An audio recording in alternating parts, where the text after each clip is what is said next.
హైదరాబాద్ మహానగరం ఎంతో మందికి ఉపాధిని కల్పిస్తుంది, ఆదరణ ఇస్తుంది.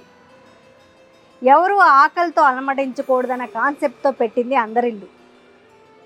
అందరిల్లు 2006లో ప్రారంభమై 2026 వరకు సక్సెస్ఫుల్గా రన్ అవుతుంది. అసలు అందరిల్లులో ఏముంటాయి తెలుసుకుందాం ఈరోజు స్పెషల్ స్టోరీలో. వచ్చేయండి.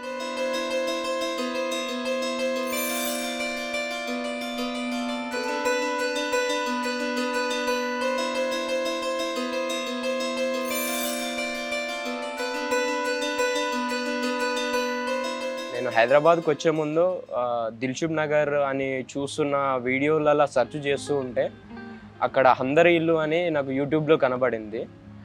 దాని ద్వారా అందులో ఓపెన్ హౌస్ అని కొట్టాను.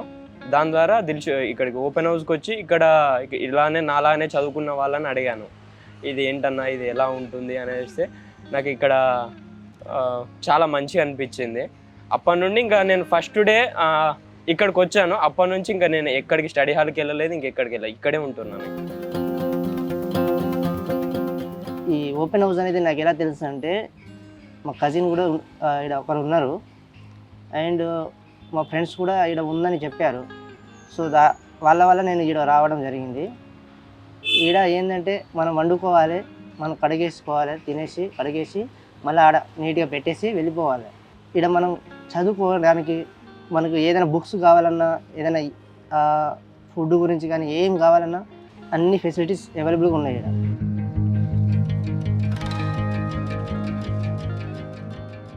అప్రాక్స్ 1.5 ఇయర్గా నేను చూస్తున్నాను ఓపెన్ హౌస్ని.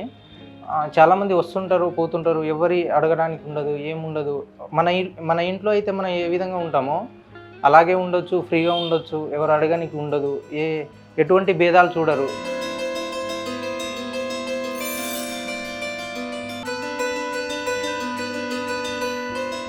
గత 1.5 ఇయర్ అవుతుంది. ఇక్కడే తింటాను, ఇక్కడే చదువుకుంటాను. ఇక్కడ ఎట్లా ప్రాసెస్ ఉంటుందంటే, ఇక్కడ మనకు కావాల్సిన ఇంగ్రీడియంట్స్ అన్నీ ప్రొవైడ్ చేస్తారు. రైస్ ఉంటుంది, నూనెలు ఉంటున్నాయి, పప్పులు ఉంటాయి, ప్రతీది ఉంటాయి మనకు కావాల్సింది. మళ్ళీ ఎర్లీ మార్నింగ్ 7:30, 8కు అట్లా మనకు వెజిటేబుల్స్ వస్తాయి.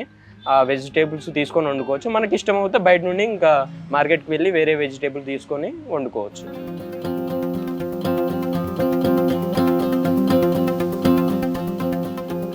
అందరికి ఏ ప్రూఫ్ అవసరం లేదు. ఇక్కడ రావడానికి పోవడానికి నువ్వు ఎందుకు వచ్చినావు, నువ్వు ఎక్కడి నుంచి వచ్చినావు, నీ కులం ఏంటి, నీ మతం ఏంటి, నీ బ్యాక్గ్రౌండ్ ఏంటి, దేనికి వచ్చినావు అనే క్వశ్చన్స్ అనేది ఏం ఉండదు ఇక్కడ.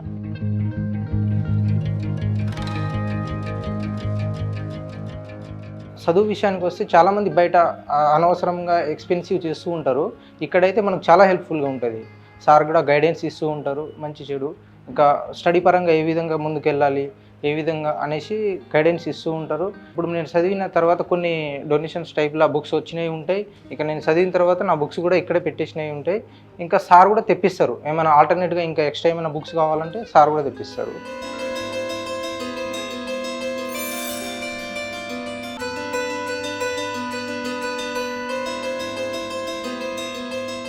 నా సజెషన్ ఏంటంటే, ఈడ వచ్చి చదువుకొని ఏదైనా జాబ్ కొట్టుకొని వెళ్ళిపోతే వాళ్ళు కూడా మంచిగా ఉంటుంది. వాళ్ళు బయట ఎక్స్పెండిచర్ అంటే బయట చూస్తుంటే చాలా ఖర్చు అవుతుంది. ఒక్కరికి హాస్టల్లో ఉండాలంటే ప్రజెంట్ 5,500 నుంచి 7,000 దాకా ఖర్చు అవుతుంది. సో ఇక్కడైతే ఏ ఖర్చు లేకుండా ఈడ వండుకొని తినేసి టైంని స్పెండ్ చేసి మంచిగా చదువుకొని మంచిగా జాబ్ కొట్టుకొని వెళ్ళిపోతే బాగుంటుంది అనిపిస్తుంది నా సజెషన్.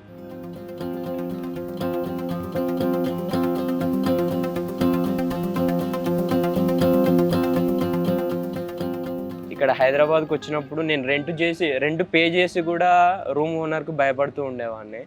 అది ఇంతకు మస్తు బాధాకరమైన విషయము. అలాంటి ప్రాబ్లమ్స్ అందరూ ఫేస్ చేస్తున్నారు.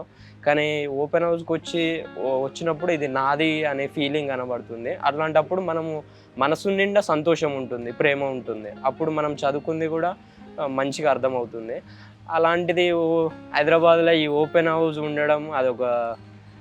ఉండడము, అక్కడికి మేము ఇక్కడికి రావడము, అది మా అదృష్టంగా ఫీల్ అవుతున్నాం.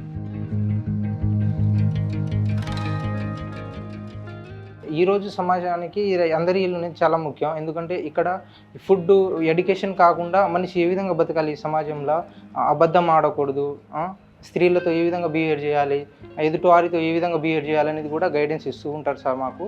ఏ మతం నుంచి వచ్చావు, ఏ కులం నుంచి వచ్చావు, అట్లాంటివి ఏమి ఉండవు మేడం ఇక్కడ. స్త్రీ పురుషులు అట్లాంటిది ఏమి ఉండవు. అన్నచమ్ముల లెక్క అందరు కలిసే ఉంటాం, ఫ్రెండ్స్ లెక్క. ఏమైనా గైడెన్స్ ఉంటే సార్ వాళ్ళని అడుగుతాం అంతే.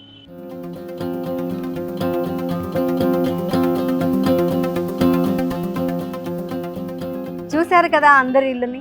హైదరాబాద్ మహానగరంలో హాస్టల్ కావచ్చు, ఇంట్లో కావచ్చు, రెంట్కు ఉండాలంటే కనీసం 5,000 నుంచి 10,000 లోపు ఉంటాయి. ఈ అందరి ఇల్లులో మాత్రం నువ్వు 5:30 నుంచి 10:30 వరకు నువ్వే సొంతగా వండుకోవచ్చు, నువ్వే తినొచ్చు. దాదాపు ఇక్కడే చదువుకొని మంచి మంచి జాబ్స్కి ప్రిపేర్ అవ్వచ్చు. అందరి ఇల్లు చాలామంది నిరుద్యోగులకు కావచ్చు, అనాథలకు కావచ్చు చాలా ఇన్స్పిరేషన్ అని చెప్పాలి. Thank you.